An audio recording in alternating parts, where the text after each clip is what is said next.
like to welcome everyone once again to our few minutes together on the Parsha. I'd like to focus this week on the Haftorah.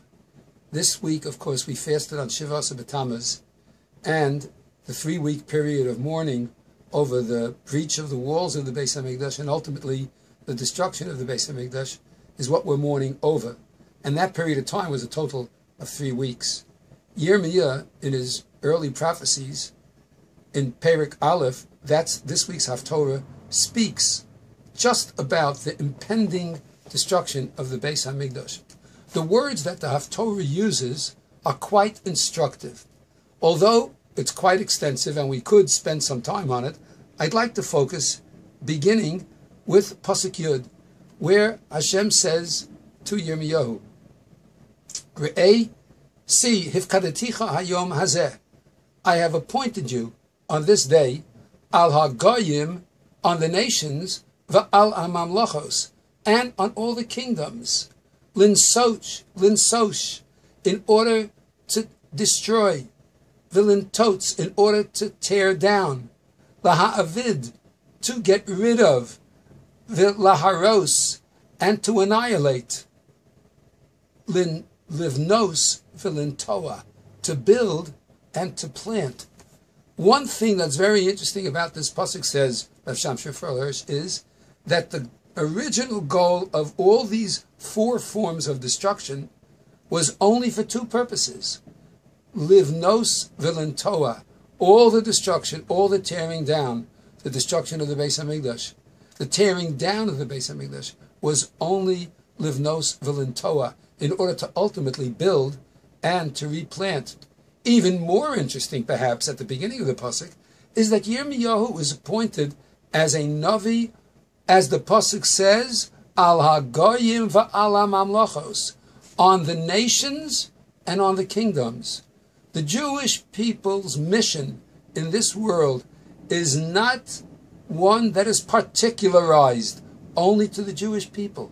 But from Avraham Avinu on, we have been given to understand, and specifically Yirmiyah is being given to understand, that our mission is one of making the world a better place, making the Goyim and the Mamlachos a better place. And even though Hashem has seen fit to at times tear them down, the purpose is livnos vilintoa. And the next pasuk continues and says, Vayihi devar Hashem elai lemor, mo'ato ro'eh Yirmiyahu. What do you see, Yirmiyahu? Va'omar, and I said, Makel shaked ani ro'eh. I see an almond stick, a stick of an almond tree. And Hashem says, you've seen well, because that's exactly what's going to happen. Ki shoked ani al dvarila asoso, because I am eager and quick to do what I'm predicting is going to happen, which is the destruction of the Beis HaMikdash. It's interesting that the first fruit of the year is an almond tree. You remember from Tu B'Shvat, Hashkedi Yaparachas? Because the almond grows from flower until fruit in 21 days. And Hashem is letting Yirmiyahu know that in less than a month, and in fact, 21 days, which is the 3 weeks, even though this is really talking about the first Beis HaMikdash, but it has its result even in the second, that in 21 days, the 3-week period of time from the beginning till the actual destruction of the Beis HaMikdash took place. A shoked is an almond.